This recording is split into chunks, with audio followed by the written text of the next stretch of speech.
is Kristen Hartzell, and I'm a freshman at the University of Arkansas. My artwork I'm presenting today is in Nelson-Atkins Art Museum in Kansas City, Missouri, about 30 minutes from my hometown of Overland Park.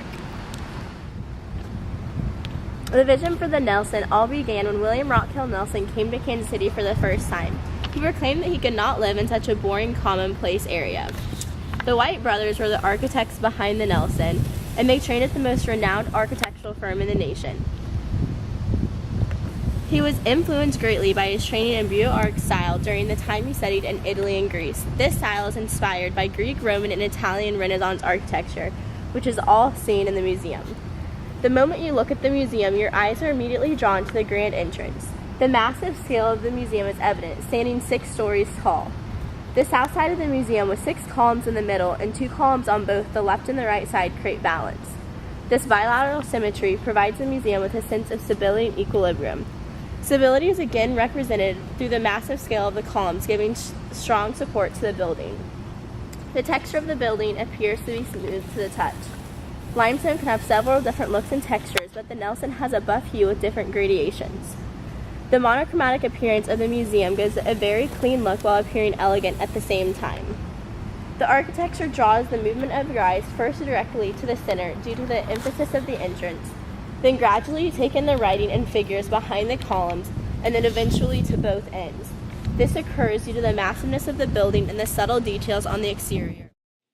The Nelson-Atkins Art Museum is classified as neoclassicism. This is seen through the relief sculptures behind the columns and decorative cornices across the top of the museum. Neoclassicism, developed from the classical era, has many elements that can be traced back to the Greek and Roman styles. The museum's Greek influence is shown in the columns, the capitals with the scrolls, and from the round bases of the Ionic order. The scrolls on the Temple of Athena Nike and the staircase leading up to it is a good representation of the classical influence on the museum. Each unifies their columns and steps into a whole piece, emphasizing the concept of parts becoming one. The frieze depicting the march on the museum can be seen to be influenced from the frieze on the Parthenon. They both are an Ionic frieze and are uninterrupted, making each appear as a procession that maintains horizontal balance. Great comparisons of the Nelson to other neoclassical buildings can be seen through developments of American architecture. The state capitol in Richmond, Virginia, and the Nelson both have 6 center Ionic columns, balanced by columns on each side. The Capitol was designed by Thomas Jefferson, who was very familiar with classical and neoclassical architecture, and was influenced by the Roman Temple of Hortenus. The White brothers used the Cleveland Museum of Art as a great model for their own architectural plans. Placing the 2 museums side by side, they seem almost identical in style, each being made from limestone and having Ionic columns at the entrance. Using the mythology of psychoanalysis, I'm able to interpret why Nelson's life and beliefs inspired him to leave a monument of his legacy.